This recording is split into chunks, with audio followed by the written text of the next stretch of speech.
스스로 답을 찾는 수학 공부법의 저자, 대치세정학원에서 수학을 가르치는 정진우입니다.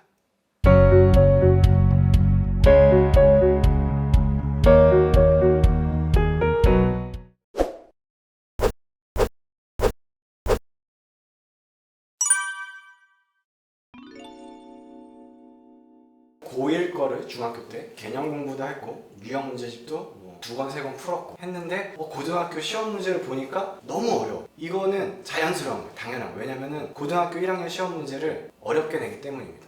그럼 왜 어렵게 내느냐? 학교 선생님 입장에서 생각을 해보면 다 해오는 건 아니지만 미리 해오는 아이들이 적어도 한 20-30%는 된단 말이죠. 근데 고등학교 내신은 1등급부터 9등급까지 변별을 줘야 되고 쉬운 얘기로 줄을 세워야 되는데 1등급이 상위 4%입니다. 전교에 300명이라고 생각을 하면 한 반에 12명까지는 변별이 확실해야 되는. 근데 이 시험을 냈는데 시중 문제 스타일로 평이하게 냈어요. 근데 100점이 12명이 넘어가면 이 학교 이 시험에 1등급이 사라지거든요. 그럼 1등급이 존재하지 않으니까 우리 학교 아이들이 나중에 대학을 쓸 때 내신에서 불리하게 되는 거죠. 그래서 줄 세우기를 명확하게 해줘야 됩니다. 1등급, 2등급, 3등급이 명확하게 나눠져야 되고, 그럼 명확하게 나눠지려면 시험이 난이도 평행해서는 안 되는 거죠. 그러니까 시험 문제를 어렵게 내는 겁니다. 유형 문제집, 시중에 있는 문제집만 풀어보면은 어려운 건 당연하니까 그것 때문에 너무 마음 쓸 건 없고요. 그러면 그 어려운 문제를 풀려면 어떻게 하느냐? 본인이 속한 동네의 기출을 좀 얻어다가 어떻게 얻냐면, 이것도 팁인데요. 많이들 아시겠지만 족보닷컴, 내신코치 이런 데 가면은 수학 기출 문제를 무료 또는 몇천 원 단위를 내고 다운을 받을 수가 있거든요. 그래서 그걸 다운 받으셔서 문제를 직접 풀어보는 거죠. 풀어보고 이렇게 어렵게 나오는구나, 아니면 이런 스타일로 나오네 느낀 다음에 그에 맞게 공부를 해나가면 되겠습니다. 특히 고1 시험은 어려운 게 당연하니까요. 그것 때문에 너무 상처받거나 기죽을 필요 없고요. 더 공부하면 됩니다.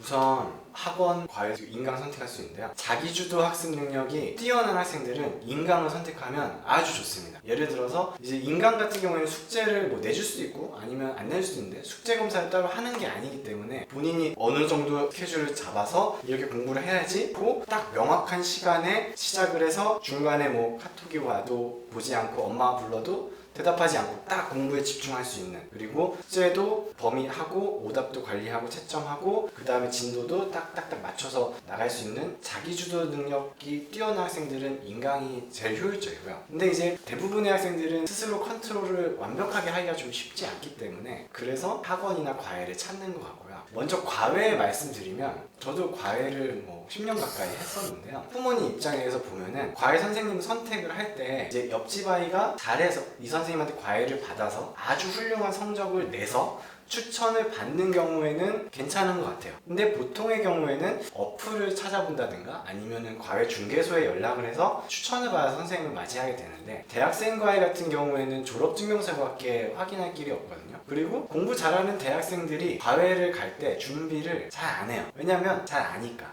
근데 그러다가는 이제 어려운 문제 질문 나올 때 막힐 수도 있고요. 그리고 수업 준비가 안 돼 있고 머릿속에서 있는 것만 갖고 나오다 보니 학원 강사만큼 풀어내는 능력 당연히 낮을 수밖에 없고요. 그래서 과외는 웬만하면 기본적으로 개념 공부하고 선행학습하는 과외는 추천을 드리지 않고요. 근데 이런 과외는 좀 괜찮을 수 있어요. 학원에서 문제를 푸는데 학원 선생님한테 질문을 하기가 너무 많은 거죠. 한 100문제를 배웠는데 50문제가 질문이다, 이럴 수도 있거든요. 그러면 그 질문을 해결할 누군가가 전담으로 붙어서 필요할 경우가 있습니다. 그럴 때는 질문만 받아주는 과외 선생님, 이럴 때는 이제 과외가 좀 괜찮을 수 있고요. 그리고 이제 학원 같은 경우는 학원에서는 명확하게 진도도 있고요, 숙제도 내주고요, 숙제 검사도 해주고 숙제는 어떻게 했다, 시험은 어떻게 봤다, 이런 피드백을 또 부모님과 카톡, 문자 또는 전화로 하기 때문에 부모님 입장에서 어떻게 공부를 하고 있구나 라는 게 시스템적으로 잘 잡혀 있어서 좀 편하신 측면이 있고요. 학생 입장에서도 대형학원과 또 소형학원 두 가지가 있는데, 대형학원은 시스템이 잘 갖춰진 상태에서 본인이 들어가니까 대형학원에서 나가는 진도의 속도를 본인이 따라갈 수만 있다면 이게 제일 좋은 것 같아요. 그러면 대형학원, 소형학원 선택을 어떻게 하느냐? 요거는 본인이 잘 따라갈 수 있으면 대형학원을 선택하시고요. 대형학원에서도 요즘에는 학원 홈페이지를 들어가면 선생님별로 오리엔테이션을 해놓은 게 있어요. 오프라인 학원도 설명회라고 해서 이 선생님 어떻게 수업하겠다, 이 선생님 어떻게 수업하겠다, 그럼 앞에 나와서 이야기하는 게 있거든요.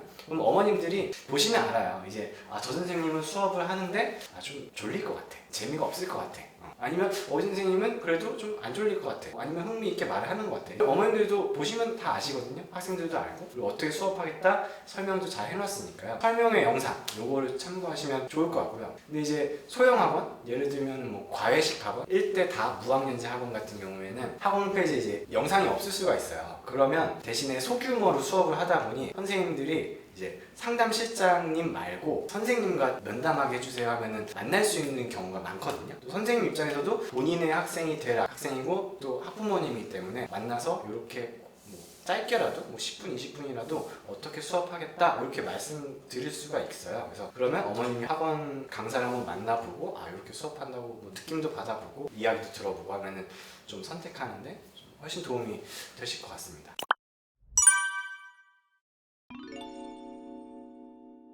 많은 학생들이 인강을 듣고 있는데요. 잘못 알고 있는 부분들이 좀 있는 것 같아서 말씀을 드리고 싶은 게, 유명 선생님들의 인강 커리큘럼을 보면 개념을 가르쳐주는 수업이 있고요. 그리고 문제를 풀어주는 수업, 이렇게 크게 두 가지로 볼 수가 있습니다. 학생들이 뭐 어떤 선생님의 커리를 탄다 이렇게 표현을 하거든요. 이 표현이 커리큘럼을 쭉 따라간다 라는 의미가 되는데요. 그래서 개념을 처음 알려주는 수업 같은 경우에는 쭉 1강부터 마지막 강까지 완강을 하는 것이 좋습니다. 근데 그렇게도 많이 하는데 문제는 이 문제풀이 강의예요. 문제풀이 강의를 본인이 문제를 안 풀어보고 드라마 보듯이 이렇게 보는 거죠. 저 문제를 저렇게 푸네? 잘 푸네? 저렇게 생각할 수 있네? 이렇게 생각하거든요. 그러면 문제가 뭐냐면 수학을 잘하려면 이 문제를 보고 이 문제는 어떻게 푸네? 라고 그 아이디어를 본인이 생각해서 떠올려서 문제를 푸는 연습을 해야 되는데 그 떠올리는 기회를 박탈당하는 거거든요. 그래서 문제를 인강을 수업을 들을 때 문제풀이 같은 경우에는 본인이 먼저 문제를 풀어봐야 됩니다. 문제를 풀어보고 맞았으면 시간적 여유가 된다면 선생님 거를 듣고 나는 이렇게 풀었는데 쌤은 이렇게 푸네? 똑같이 푸네? 좋았어, 잘 풀었네? 이렇게 확인을 하시고, 나는 이렇게 풀었는데 선생님은 다르게 푸네? 내 풀이가 잘못됐나? 아니면 방법이 다른 건가? 이런 거를 체크를 할 필요가 있어요. 인강을 듣기 전에 문제풀이 같은 경우에는 먼저 문제를 풀어봐라, 요거를 말씀을 드리고요. 그리고 인강을 듣는 자세적인 측면에서는 듣다가 문자가 왔어요. 휴대폰이 울려. 일시정지했다 휴대폰 보고 또 보다가 목이 마르네? 그럼 또 물 마시러 가고, 이렇게 집중력이 흐트러지는 경우가 많거든요. 편하다 보니까. 그래서 제가 추천드리는 방법은 인강을 들을 때도 마치 오프라인 학원에 갈 때처럼 복장도 좀 불편하게 입으시고 몇 시에 시작하는 거야? 그럼 몇 시에 딱 플레이 버튼 눌러서 일시정지 누르기 절대 없고요. 카톡이 울려도 문자가 울려도 보지 않고요. 엄마가 불러도 심지어 나가지 않는 겁니다. 목이 말라도 냉장고에 가지 않는 거죠. 그래서 인강을 듣는 거를 실제 오프라인 학원에서 듣는 것처럼 각을 잡고 딱 들어야 인강을 잘 들을 수가 있어요. 자세적인 측면에서는 학원 가듯이 해주시면 되겠고요. 그리고 문제풀이 인강 같은 경우에는 본인이 문제를 먼저 풀어봐라 라고 말씀드리겠습니다.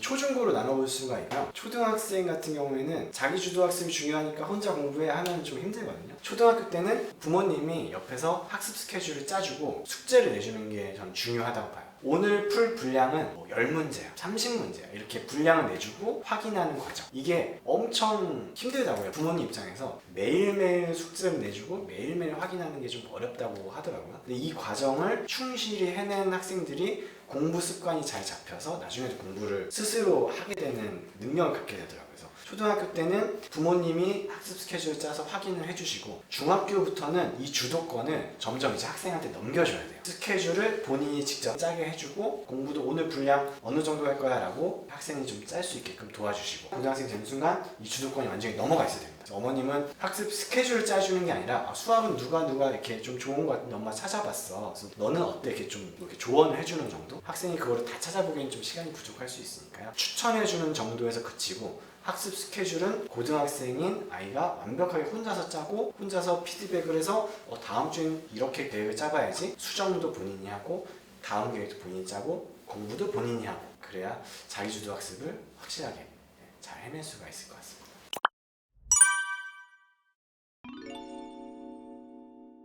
본인에게 맞는 수학 문제집을 찾으려면 본인의 실력을 확실히 알아야 되고요. 본인이 공부를 어떻게 했느냐를 확인을 해야 되는데, 수학 문제집이 크게 개념서, 유형 문제집, 기출 문제집이 있습니다. 기출은 내신 기출이 될 수 있고 수능 기출이 될 수 있거든요. 그래서 개념서를 공부를 했는지, 공부를 했으면 그 다음 단계로는 시중에 나와 있는 유형 문제집, 최소한 한 권 이상은 충분히 풀어줘야 됩니다.